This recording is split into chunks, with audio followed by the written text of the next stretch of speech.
बिस्मिल्लाहिर्रहमानिर्रहीम। अस्सलाम वालेकुम। मां आहियां सबा बलोच। अॼु जे हिकु ॿिए सॉल्व पेपर सां गॾु पहिरियों जेको आहे असां SPSC जेके फैब में असांजा जनरल कैटेगरी जा पेपर वरिता हुया उनखे असां सॉल्व करियूं पिया। त पहिरीं 15 तारीख़ वारो पेपर मां सॉल्व करे चुकी आहियां। हाणे जेको आहे असांजो 16/2024 वारो पेपर आहे जनरल कैटेगरी जो, SST जो जनरल कैटेगरी जो।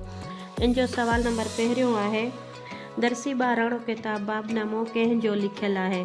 ऑप्शन ए आहे दीवान नदीराम मीरचंदाणी, ऑप्शन बी आहे काको भेरोमल, ऐं ऑप्शन सी आहे मुंशी उधाराम थांवरदास, ऐं ऑप्शन डी आहे मोतीलाल जोतवाणी।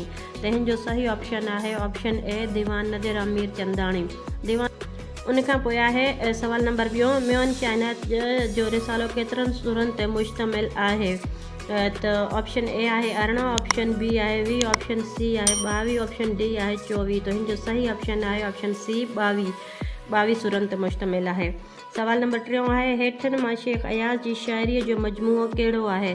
ऑप्शन ए आहे काक कोरिया कापड़ी, ऑप्शन बी आहे किथे त वञूं वो थक मुसाफ़िर, ऑप्शन सी आहे भंवर भरी आकाश, ऑप्शन डी आहे जग मुड़ियो ई सपनो।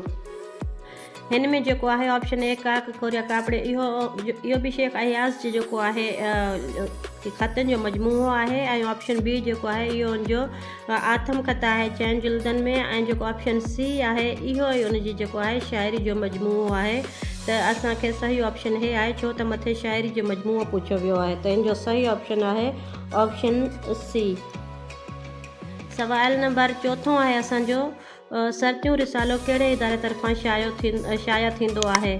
ऑप्शन आहे सिंधी अदबी बोर्ड, ऑप्शन बी आहे सिंधी अदबी संगत,